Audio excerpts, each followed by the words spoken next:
continue to have this discussion. Thank you.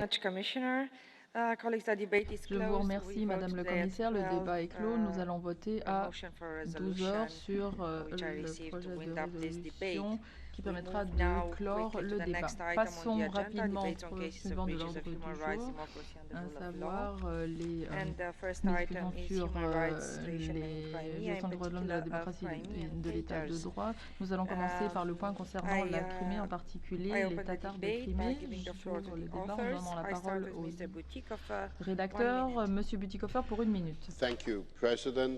Dear colleagues, merci Madame le Président, chers collègues. Je pense que that this Parliament comes together le fait que le Parlement in a joint resolution to highlight une proposition de the human résolution rights commune tombe à point nommé. Il s'agit de situation mettre in en exergue occupied la Crimean situation des droits de l'homme Tatars. dans les territoires In de Crimée particular, occupés.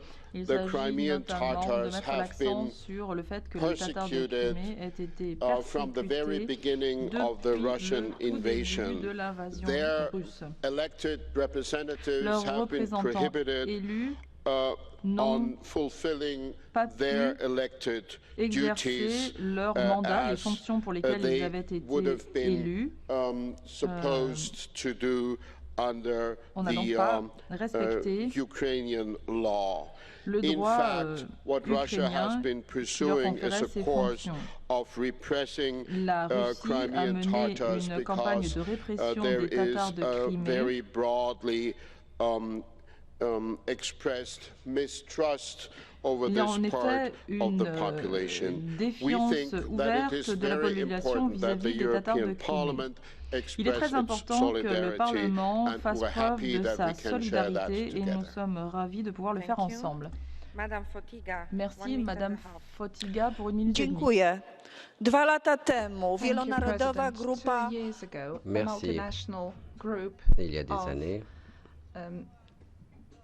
MEPs of un the groupe NATO Parliamentary Association de traveled to députés de l'association Kiev, parlementaire to the de l'OTAN Verkhovna s'est Rada, rendu and à there Kiev. was Federica Mogherini among them. Et parmi ces députés se trouvait The president back Madame then was Mogherini. Yanukovych. À l'époque, c'était le président The Maidan Yanukovych. would happen in several days, and the On était annexation of quelques jours Crimea in avant several les événements weeks. de Maïdan et At night, I was quelques at the semaines avant l'annexion de Maidan. la Crimée. I Le soir, watched the j'étais barricades. au Maïdan. I looked at the faces of J'ai Berkut. regardé I les looked at visages. the places where the snipers hit J'ai the first regardé victims. I les talked endroits to d'où the ordinary les snipers ont citizens, tiré sur les and premières I am victimes. J'ai parlé convinced aux that citoyens it's the will of the de la ordinary rue. citizen that decided what would happen Et in Ukraine, and that is the will of the people je pense que c'est that la will lead volonté Ukraine to change des despite citoyens all the et du difficulties. peuple qui doit amener l'Ukraine We à owe them changer malgré toutes solidarity. ces difficultés. Nous leur devons toute notre I would like solidarité. to remind you about the J'aimerais policy of non-recognition vous of rappeler the annexation of La Crimea. politique de non-reconnaissance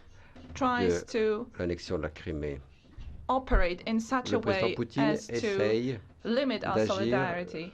afin de And limiter notre solidarité. if Et we change our approach, si nous that would be modifions a notre sign of approche, weakness ce on our sera part. un That's signe why de I would like to appeal faiblesse to de notre everybody to part. adopt Voilà this pourquoi je lance resolution. Thank you. l'appel à tout le monde pour que cette résolution soit adoptée. Grazie. Thank Merci. you. The violation Les of human violations des rights droits de in l'homme en Crimea Crimée ont augmenté brutalement après l'occupation, l'annexion de la péninsule par la Russie. Différentes organisations internationales ont fait part de nombreuses violations contre la communauté tatare, dont la majorité a exprimé son objection à l'occupation russe et a boycotté le soi-disant référendum du 12 mars. Et il y a des enlèvements, des disparitions forcées, des violences, des tortures, des exécutions extrajudiciaires qui n'ont pas été l'objet d'enquête ou de poursuites. Après l'annexion, même ceux qui ont pris la nationalité russe continuent à être discriminés dans toute la vie sociale et politique. Les médias ukrainiens tatars ont été réduits au silence et les gens doivent fuir la Crimée par peur de persécution. Nous dénonçons cette situation et nous voulons qu'elle cesse au plus tôt.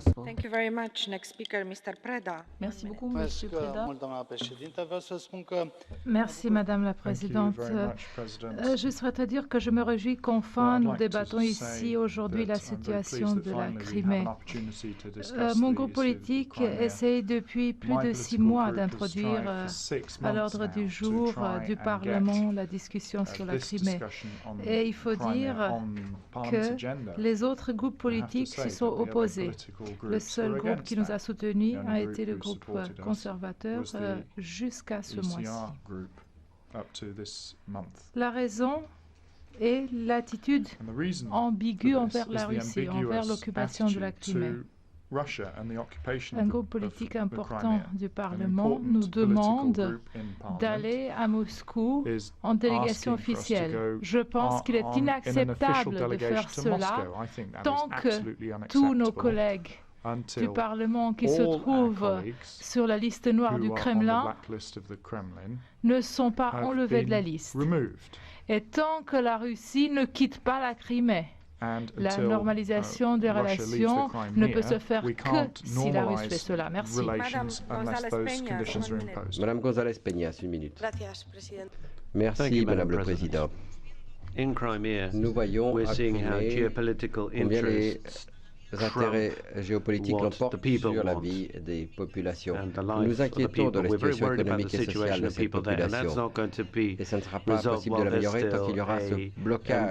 Il faut donc le lever pour éviter que le drame ne retombe encore plus sur la population civile. Ce qui nous inquiète plus particulièrement, c'est la violation des droits de l'homme, la situation des droits de la communauté tatare et d'autres minorités ethniques dans ce conflit. Les droits des minorités ethniques et des populations indigènes doivent être respectés en Crimée comme partout ailleurs dans le monde. C'est pourquoi nous avons besoin d'une négociation pour les auspices de l'ONU. Et il faut créer les conditions nécessaires à l'accès des journalistes, des organisations d'aide humanitaire, de défense des droits de l'homme. Il est urgent qu'ils puissent agir en attendant que ce conflit soit résolu. Merci. Dernier intervenant parmi les auteurs, M. Ostrovicius, pour 1 minute. Madam Chair, colleagues, Le président russe, M. Poutine, en s'adressant au Bild, a dit ceci, et je cite, en 2014, il y a 2,4 millions de personnes vivant en Crimée et qui ont été retenues dans ce pays. Personne n'a été tué. Le président Poutine, vous continuez à vous comporter comme étant le commandant en chef vous assumez des responsabilités personnelles pour ceux qui ont disparu ou qui sont assassinés depuis 2014 en Crimée.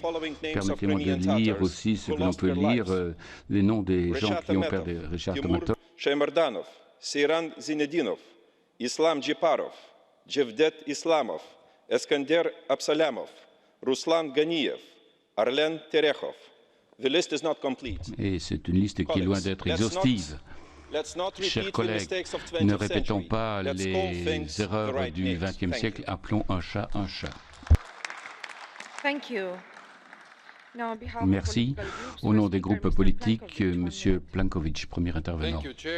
Merci, Madame le Président. Notre résolution appuie le choix de l'Ukraine de poursuivre sur le cap européen et attire l'attention à nouveau de la communauté internationale sur les violations des droits de l'homme dans la Crimée qui a été envahie par la Russie. Et il y a des oppositions aux autorités occupantes et c'est pour cette raison que ces personnes disparaissent. Et je crois qu'il faut continuer à ne pas reconnaître l'annexion et continuer à maintenir les sanctions à l'égard de la Russie. Si la Russie veut continuer de bonnes relations avec l'Union européenne, il faut qu'elle se retire de la Crimée et se retrouve sur son propre territoire.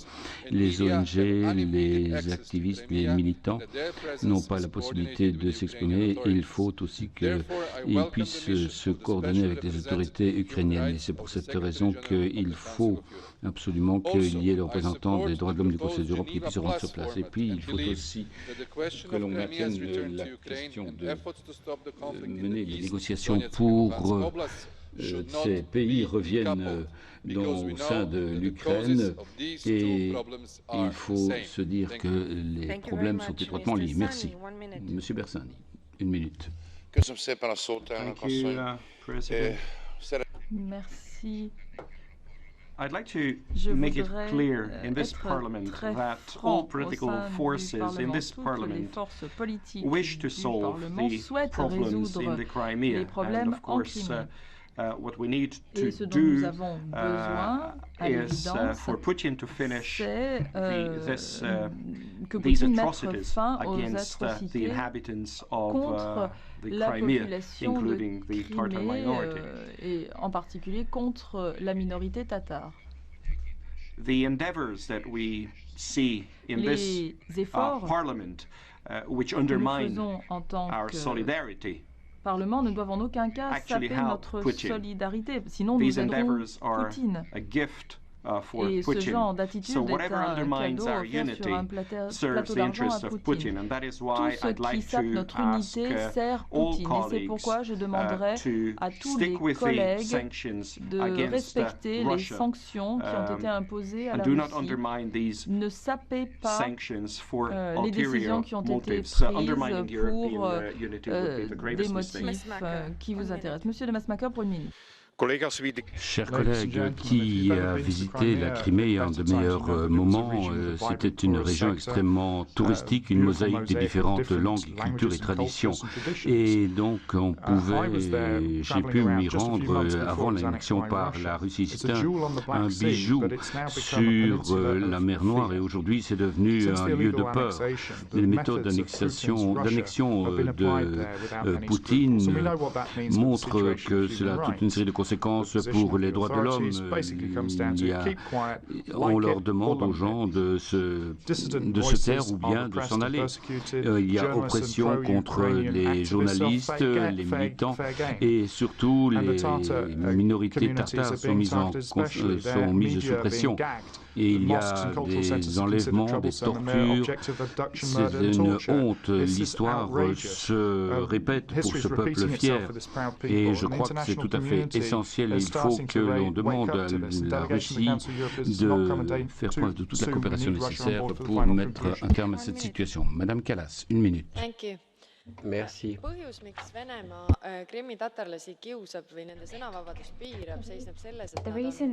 La raison pour laquelle la Fédération de Russie s'intéresse à étouffer la liberté d'expression des Tatars de Crimée, c'est parce que leur majorité est très critique vis-à-vis des autorités russes.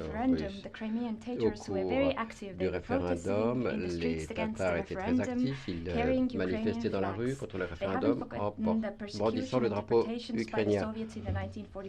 Ils n'ont pas oublié l'occupation soviétique de 1944.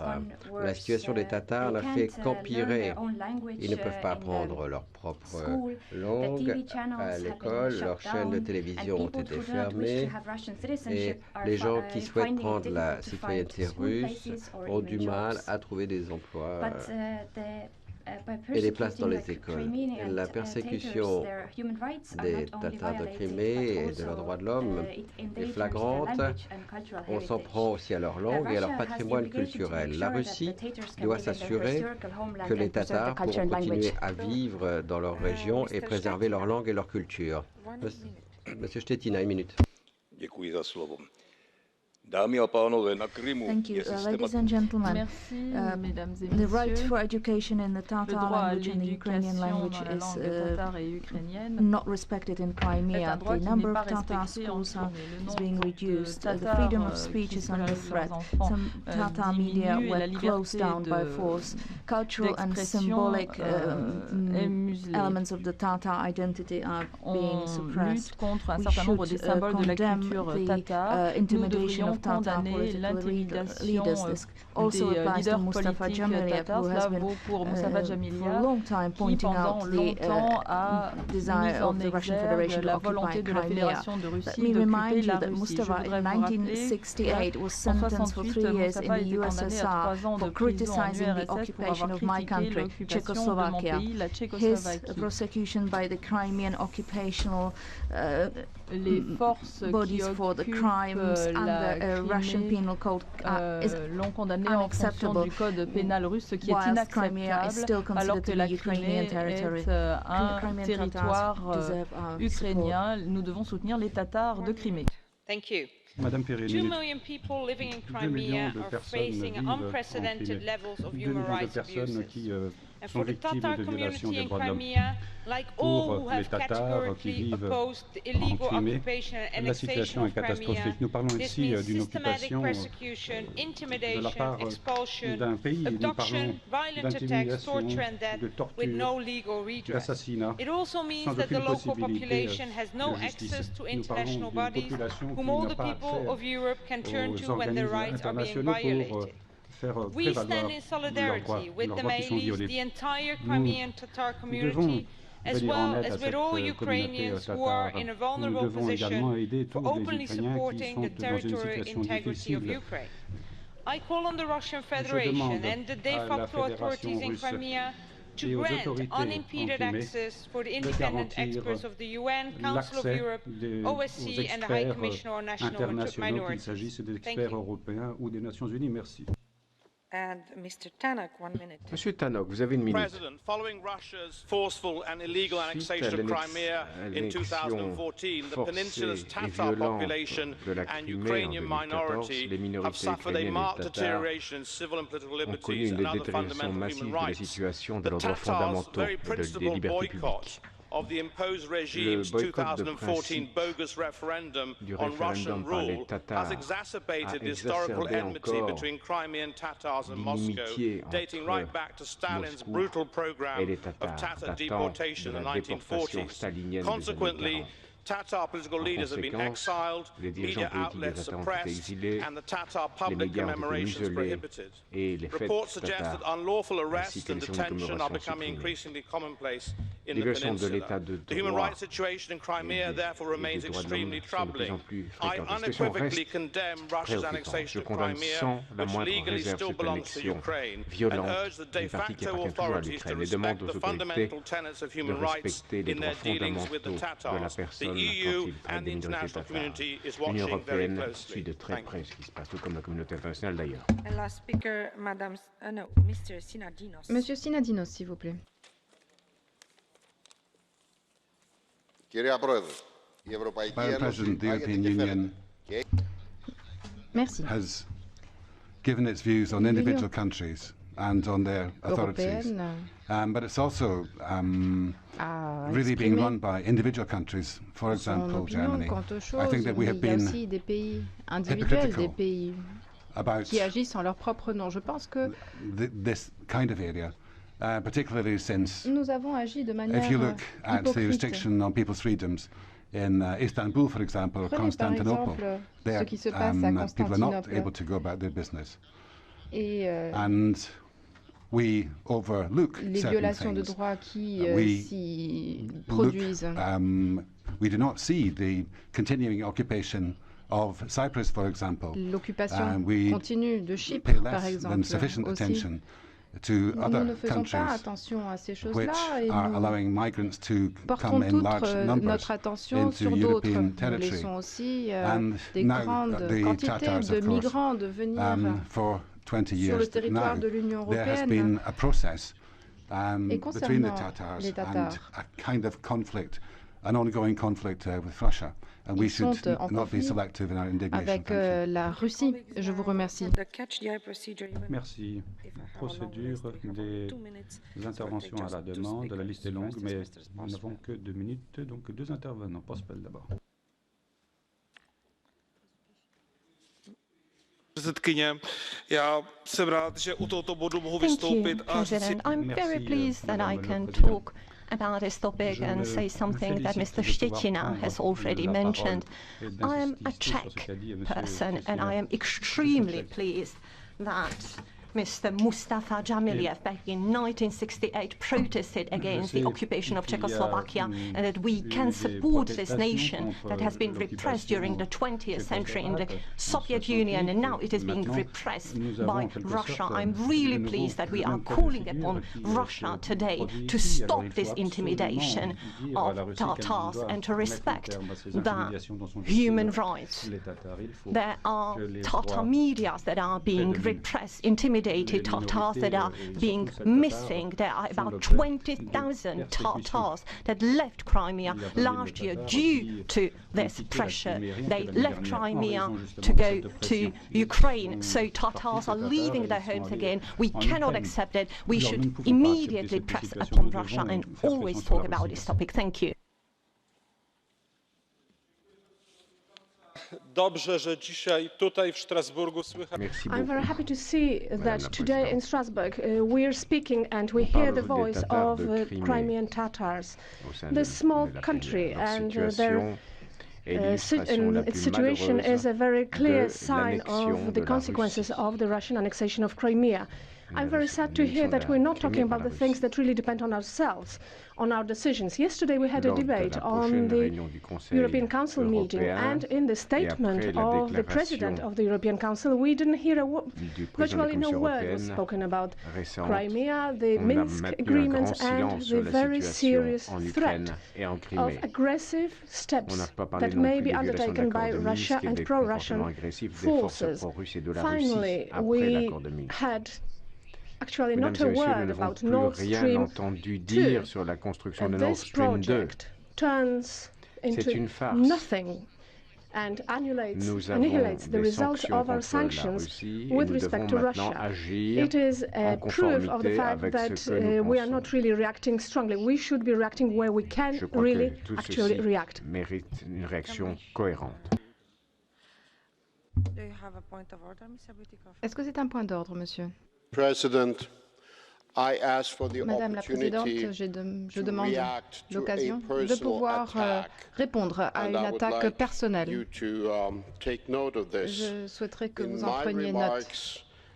Dans mes observations, je me suis félicité du fait que 6 groupes politiques se sont rassemblés pour formuler une résolution commune. Et ce débat a bien montré que nous sommes unis. Je déplore donc que M. Preda a fait usage de son temps de parole en tant que co-auteur pour attaquer d'autres collègues comme moi. Il a dit que ceux qui n'ont pas soutenu la proposition ou les propositions PPE plus tôt font montre d'une attitude ambiguë vis-à-vis de l'occupation russe de la Crimée. Je m'inscris en faux contre cela, c'est insultant, injuste, et je rejette fermement cette accusation.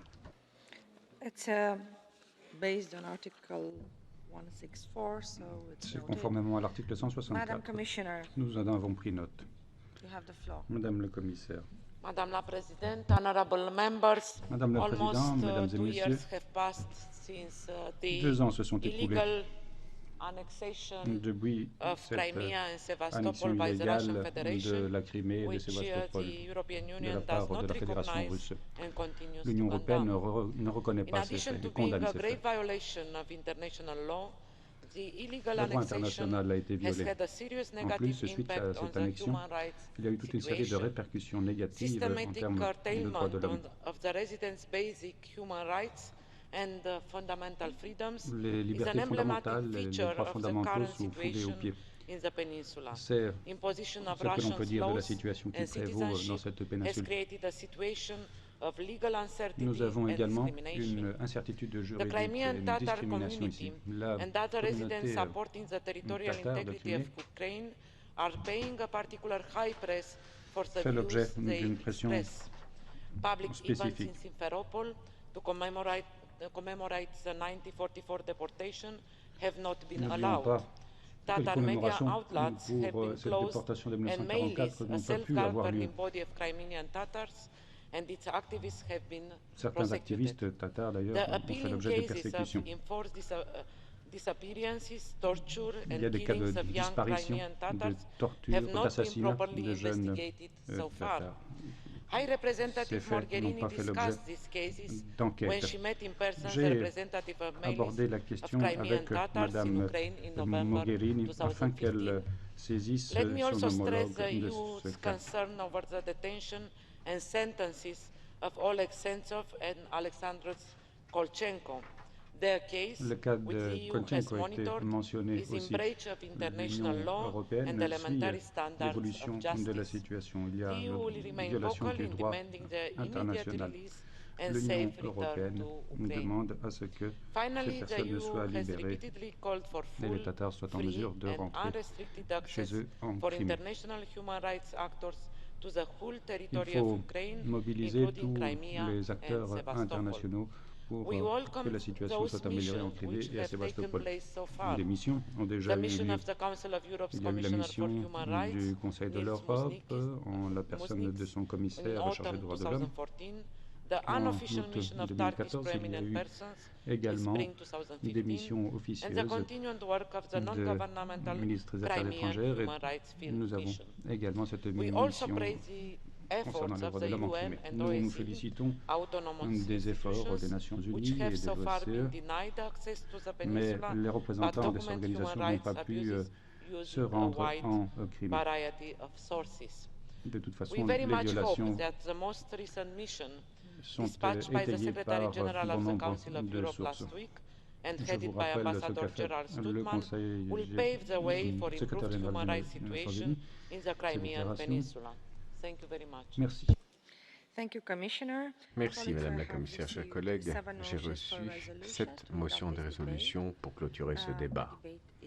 Le débat est maintenant clos. Nous voterons aujourd'hui.